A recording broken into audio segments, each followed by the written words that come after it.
Assalamualaikum warahmatullahi wabarakatuh. Alhamdulillah pada kesempatan kali ini kita bisa berjumpa kembali. Mudah-mudahan sahabat-sahabat semua disehatkan selalu oleh Allah Subhanahu wa taala. Amin ya Allah ya rabbal alamin. Pada tayangan video ini saya ingin membaca dan memahami sebuah karya yang sangat luar biasa yang dikarang oleh ulama kita, ulama Indonesia, yang mana beliau namanya adalah Syekh Umar Ahmad Baroja. Beliau itu lahir di Kampung Ampel Magfur, tepatnya di Surabaya. Beliau dilahirkan pada tanggal 10 Jumadil Akhir tahun 1331 Hijriah, atau bertepatan pada tahun Masehinya adalah 17 Mei 1913 Masehi. Nah, karya beliau ini di dalamnya esensinya mengandung pembelajaran akhlak. Di kalangan pesantren di Indonesia khususnya itu sering dikaji, bahkan barangkali di antara sahabat-sahabat ada yang pernah mengkaji kitab beliau. Kitab beliau adalah kitab akhlak. Ada dua ya kitab beliau itu, ada akhlak lil banin, ada juga akhlak lil banat.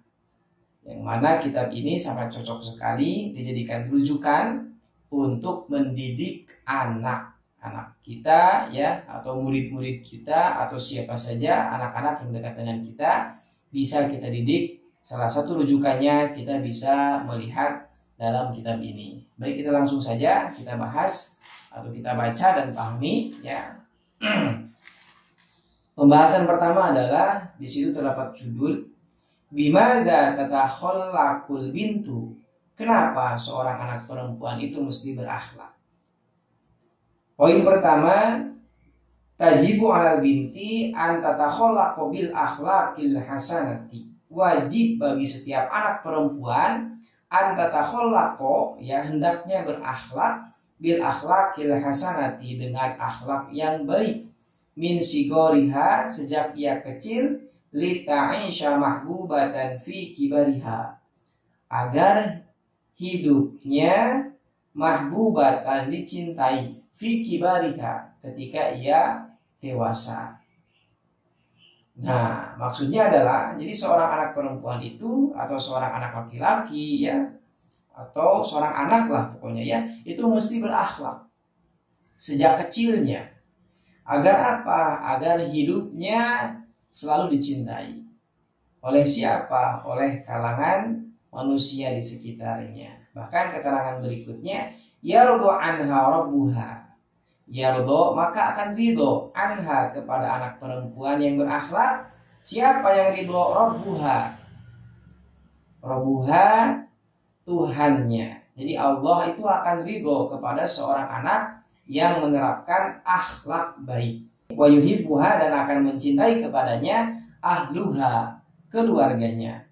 Wa jami'un nasi, dan semua manusia, fatastarihu fi hayatiha, maka ia akan tenang, akan tentram di dalam menjumpai kehidupannya. Itu poin pertama.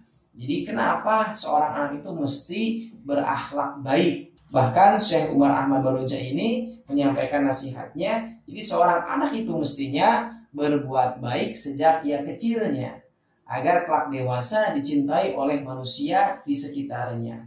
Ia dicintai oleh tetangganya, dicintai oleh saudaranya, ia dicintai oleh kedua orang tuanya. Bahkan bukan hanya manusia saja, Allah akan ridho kepada orang yang berakhlak. Itu poin pertama. Lalu poin yang kedua ya, pembahasan kali ini, wa tajibu 'alaiha, maka wajib bagi anak perempuan, aidon juga, anta beta'ida, hendaknya menjauhi, anil akhlaqil qabihati, dari akhlak-akhlak yang buruk. Kaila takuna makruhatan, supaya ia tidak dibenci. La yardu anha rabbuha, tidak ridho anha, kepada anak perempuan itu siapa? Rabbuha, Tuhannya. Jadi seorang anak yang berakhlak buruk itu ya mendatangkan kebencian Allah, dan Allah tidak ridho kepada orang yang berakhlak buruk. Wala yuhibbuha, dan tidak mencintai kepadanya siapa? Ahluha, keluarganya. wala jami'un nasi, dan semua manusia tidak mencintai kepadanya. Fatashqa fi hayatiha, maka ia akan sengsara dalam menjumpai kehidupannya. Artinya akhlak itu sangat penting sekali bagi kehidupan manusia. Bahkan mendidik akhlak itu alangkah baiknya itu diterapkan sejak kecil, ya. Sedini mungkin perihal akhlak alangkah baiknya diterapkan kepada anak-anak kita. Agar apa? Agar kehidupannya maslahat, agar kehidupannya baik. Apalagi di saat ia menjelang dewasa atau kelak ia dewasa, kalau memiliki akhlak yang baik, itu kehidupannya akan tenang, akan enak.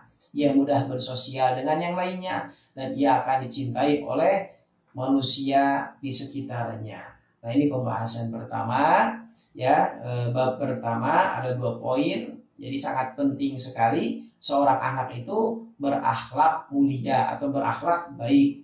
Nah, jika ada subscriber atau penonton ini, ya, jika ada di antara kita sebagai orang tua, mari kita didik anak-anak kita supaya mereka berakhlak dengan baik. Atau jika ada di antara kita seorang guru, mari kita didik murid-murid kita ini mudah-mudahan menjadi murid yang berakhlak baik. Insya Allah ini kitab ini dapat menjadikan sebuah rujukan untuk mendidik akhlak.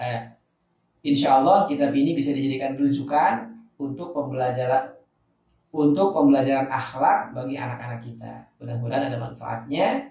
Pembahasan pertama itu saja yang dapat saya sampaikan. Mudah-mudahan ada manfaatnya. Terima kasih. Assalamualaikum warahmatullahi wabarakatuh.